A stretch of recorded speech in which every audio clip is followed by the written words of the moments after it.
Ladies and gentlemen, welcome back to Driven Wyld. Today we are talking about a change to acceptance rates on Doordash. So one of the most frustrating and manipulative aspects on Doordash is by far the acceptance rate, whether it's for their programs or whether it's just manipulating the way it looks in order to make people feel like they need to accept more orders, when in reality, they need to actually profit from the orders they're actually doing. And they just announced a recent change for how it's working for drivers, which not only confirmed a lot of suspicions of DoorDash drivers in some areas, but also fixed that suspicion at the same time. Fixed being a loose term. So with that said, we are talking about everything you must know about the new acceptance rate changes, what DoorDash tells you versus how it actually is, and everything in between. But before we do that, let's go over a quick disclaimer. The content of this video does not contain, is never intended to be, legal, business, financial, tax, or health advice of any kind. This video is for entertainment purposes only. It is advised that you conduct your own research and consult qualified professionals before applying anything you find online. Also, I want to be clear that everything that we're going to be going over in this video is very market dependent, and what applies to me in my market may not apply to you. So with that said, let's get started. First off, this photo came from the Behind the Wheel Discord server. If you guys also want to be a part of that server, it is a non-content creator specific server. That link is going to be in the description if you're looking to be a part of a community. A change to acceptance rate. Sean, we recently made an update to ensure that every offer you receive, no matter how many deliveries are included, will only count as one accept or decline towards your acceptance rate calculation. I know that some areas got this update and some didn't, but that's more of a bigger deal than you think, because you may be thinking, But Joe, isn't that how it was always? Not necessarily. Sometimes you'd receive an offer with more than one particular order in it, then the acceptance rate would drop by multiple counts. A lot of people were suspecting that, and some areas had it and some areas didn't, and some people like, well, it's really only one decline, so they can only drop it by one, right? It turns out in some areas it wasn't that way at all. In fact, some people were speculating it as a pilot program in some areas, and in other areas it was, you would get a stacked order for like 20, or like a Dash Link offer that had like 20 packages in it, and turns out that 20 package route would drop your acceptance rate by 20. Some people didn't even notice it at all because they're cherry picking, but we'll go into that later. Now, let's answer the overall question.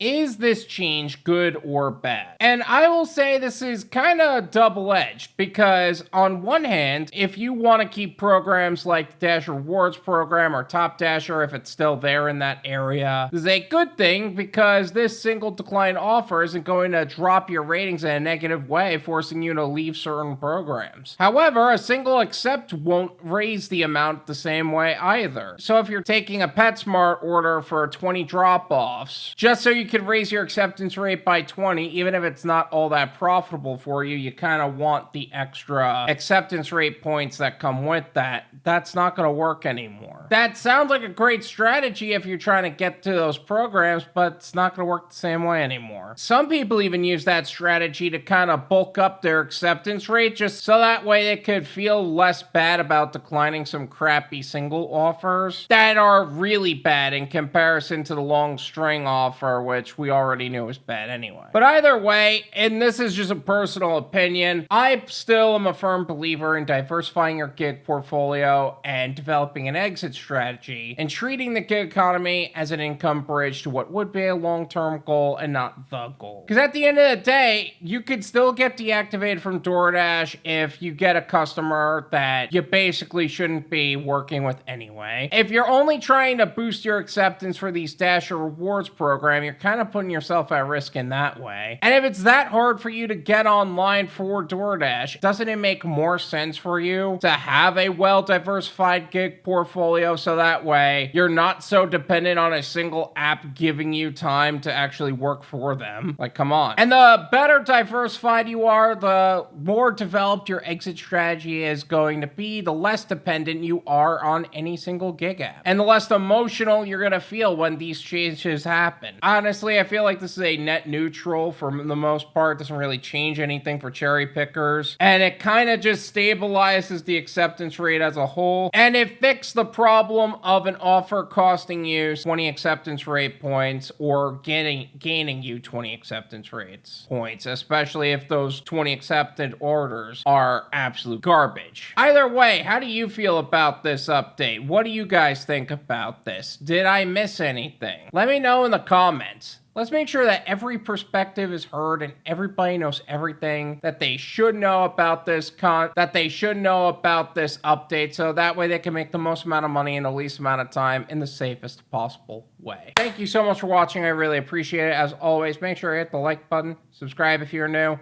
and I'll see you guys next time. Peace.